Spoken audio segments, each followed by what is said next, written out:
इस फिल्म की शुरुआत होती है 1974 में, जहां हम एक छोटी बच्ची को देखते हैं जो अपने घर के बाहर एक गाड़ी को रुकते हुए देखती है। वो बच्ची बाहर जाती है चेक करने, लेकिन गाड़ी में कोई नहीं होता। अचानक उसे किसी की आवाज सुनाई देती है जो घर के पीछे से आ रही थी, और वो वहां जाकर भी देखती है, लेकिन वहां पर भी कोई नहीं था। फिर अगले ही पल एक अजीब सा आदमी उसके पीछे आकर खड़ा हो जाता है और बड़े ही अजीब अंदाज में कहता है, तुम्हारा बर्थडे आने वाला है। इस आदमी का चेहरा तो हम सही से देख नहीं पाते, लेकिन इसके जीन्स इतनी सफेद थी कि लगता है जैसे इसके अंदर खून का नामो निशान तक ना हो। अब कहानी कुछ साल आगे जाती है, जहां हम एक जगह पर कुछ FBI एजेंट को देखते हैं जो एक खतरनाक क्रिमिनल को पकड़ने की तैयारी कर रहे होते हैं। यहीं पर हमारी कहानी की मेन कैरेक्टर ली को भी दिखाया जाता है। ली और उसका एक एजेंट साथी क्रिमिनल को ढूंढने के लिए निकलते हैं। अब ली को एक घर को देखकर अजीब महसूस होता है और वो अपने साथी को कहती है कि क्रिमिनल पक्का इसी घर में है। पहले ली का साथी इस बात को सीरियस न लेते हुए नजरअंदाज कर देता है, इसलिए बिना डरे वो दरवाजे पर दस्तक देता है। पर ली की बात सच थी, क्योंकि तभी वो क्रिमिनल दरवाजा खोलकर एजेंट को शूट करके मार देता है। ठीक टाइम पर ली छुप गई थी। कुछ देर बाद वो डरते हुए घर के अंदर जाती है।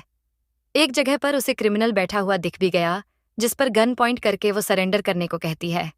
तभी क्रिमिनल सरेंडर कर भी देता है और उसे पकड़कर FBI के हवाले कर देती है। अब हम देखते हैं कि ली का एक जिस्मानी टेस्ट लिया जाता है, जिसमें पता चला है कि उसके पास कुछ दिमागी ताकतें हैं, जिनकी वजह से उसे उस क्रिमिनल का पता लग गया था कि वो कहाँ है।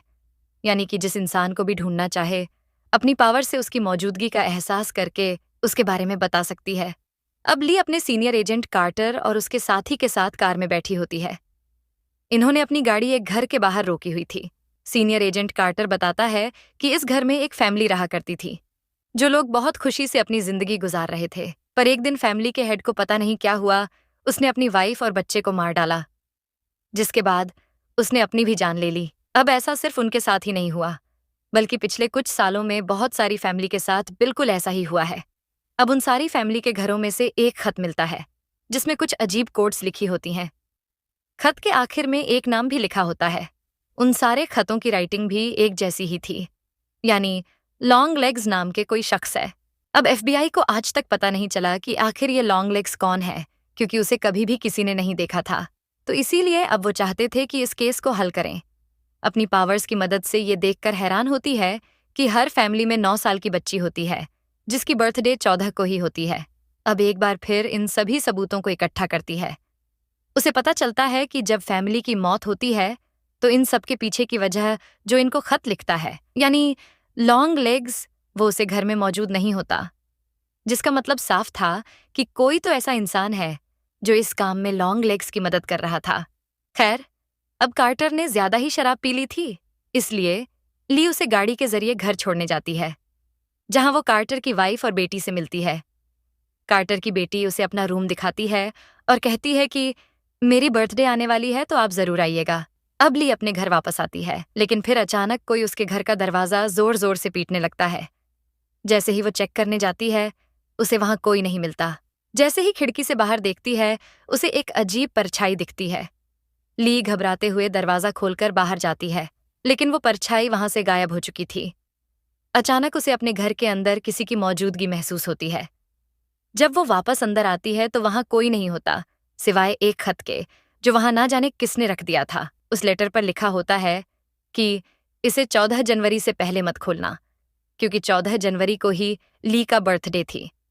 इसे रहा नहीं गया और वो उस खत को खोल देती है जिसमें लिखा था हैप्पी बर्थडे, साथ ही में वही कोट्स भी लिखे हुए थे।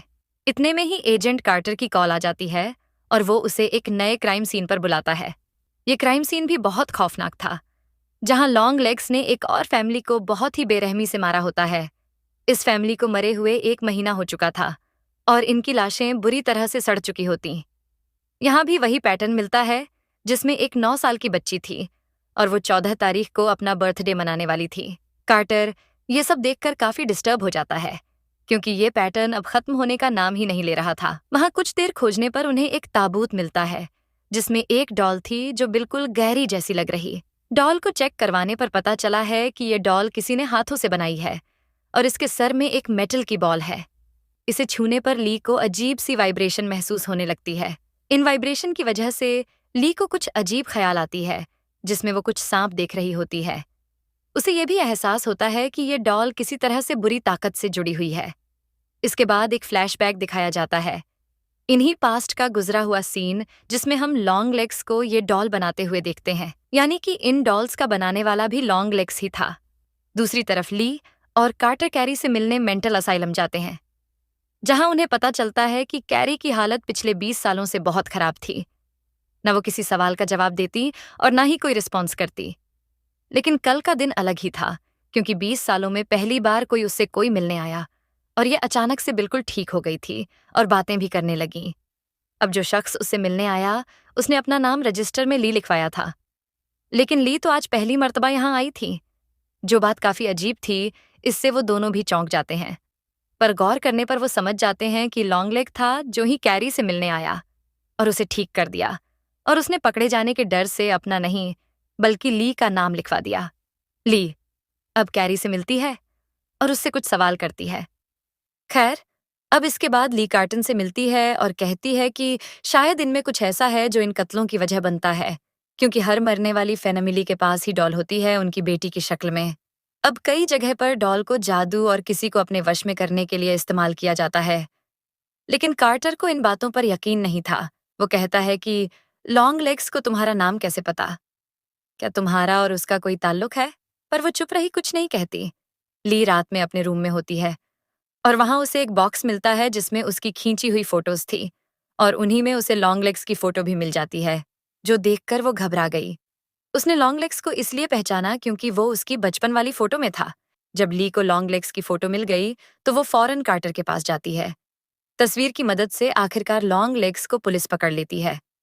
ऑफिसर उससे सवाल जवाब करते हैं और उसका नाम पूछते हैं।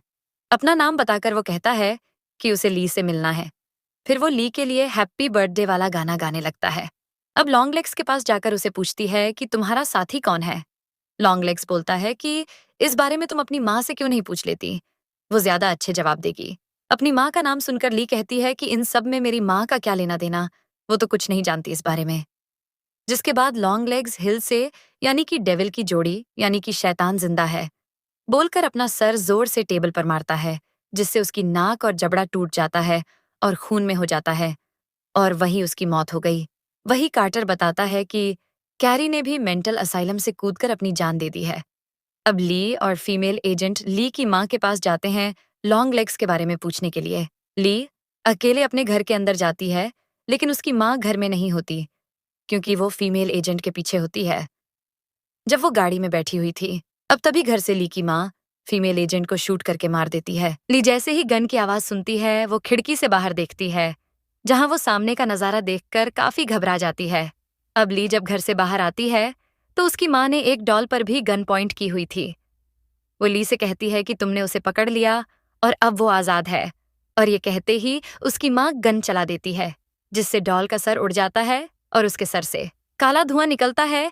यही धुआं ली के सर से भी निकलता है, जिससे वो वहीं बेहोश हो जाती है, और ली की आंख उसी जगह पर खुलती है जहां लॉन्ग लेग्स डॉल बनाता था।